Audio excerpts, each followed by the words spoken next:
হবে এবং ধানের শীষের জন্য কাজ করতে হবে। সেই কাজটি সাধারণ জনগণের পাশে থাকতে হবে। আমাদের নেতা, আমাদের দলের প্রতিষ্ঠাতা শহীদ প্রেসিডেন্ট জিয়াউর রহমান আমার মনে হয় পৃথিবীর মধ্যে সব থেকে একজন সৎ রাষ্ট্রপতি ছিলেন। উনাকে যখন হত্যা করা হয়েছে, উনার বাড়িতে একটি ভাঙা ব্রিফকেস রেখে গেছেন। কোন জায়গায় তার নামে বা তার ছেলে মেয়েদের নামে কোন জায়গা তুমি রেখে যান নাই।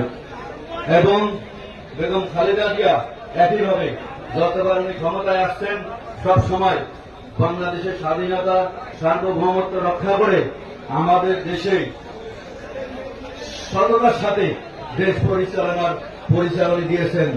সেটি আপনারা প্রমাণ পেয়েছেন। শেখ হাসিনা ক্ষমতায় আসার পরে আমাদের দলের ভারপ্রাপ্ত চেয়ারম্যান তারেক রহমানের নামে মামলা দিয়েছে, বেগম খালেদা জিয়ার নামে মামলা দিয়েছিল। 111-এর যারা দোষর ছিলেন, সেই 111-এর দোষররা বেগম খালেদা জিয়াকে প্রস্তাব দিয়েছিলেন, আপনি আমাদের বৈধতা দেন, আপনাকে আমরা ক্ষমতায় বসিয়ে দিব। বৈধতা মানে তাদেরকে পালিয়ে যাওয়ার সুযোগ। আমাদের নেত্রী বেগম খালেদা জিয়া তাদেরকে প্রত্যাখ্যান করেছিলেন এবং বলেছিলেন তোদের বিচার জনগণ করবে। কিন্তু তাদের কোন প্রলোভনে আমাদের নেত্রী বেগম খালেদা জিয়া সাড়া দেন নাই। শেখ হাসিনার সাথে সাথে এই প্রস্তাব পেয়ে 2008 সালের 31শে ডিসেম্বর যে নির্বাচন হয়েছিল, সেই নির্বাচনে সেনাবাহিনীরা জনগণের ভোট, দিনের ভোট রাতে করে শেখ হাসিনাকে ক্ষমতায় বসিয়েছিল।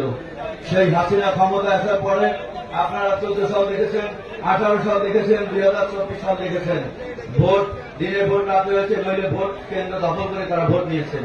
আমরা আমাদের দল গণতান্ত্রিক দল এবং সবসময় জনগণের ম্যান্ডেট দিয়ে ক্ষমতায় আসার চেষ্টা করেছে এবং আগামীতে আমাদের দলের ভারপ্রাপ্ত চেয়ারম্যান যে 31 দফা ঘোষণা দিয়েছেন, সেই 31 দফা আপনারা বুকে ধারণ করবেন, জনগণের কাছে যাবেন। যদি 31 দফায় কি আছে এটি যদি আমরা জনগণকে বোঝাতে পারি, আমাদের ভোট চাওয়া লাগবে না। ইনশাআল্লাহ বাংলাদেশের জনগণ আমাদের ধানের শীষে ভোট দিবেন এবং আমাদের তারুণের অহংকার জনাব তারেক রহমানকে ইনশাআল্লাহ বাংলাদেশের প্রধানমন্ত্রী হিসেবে আমরা দেখতে চাই।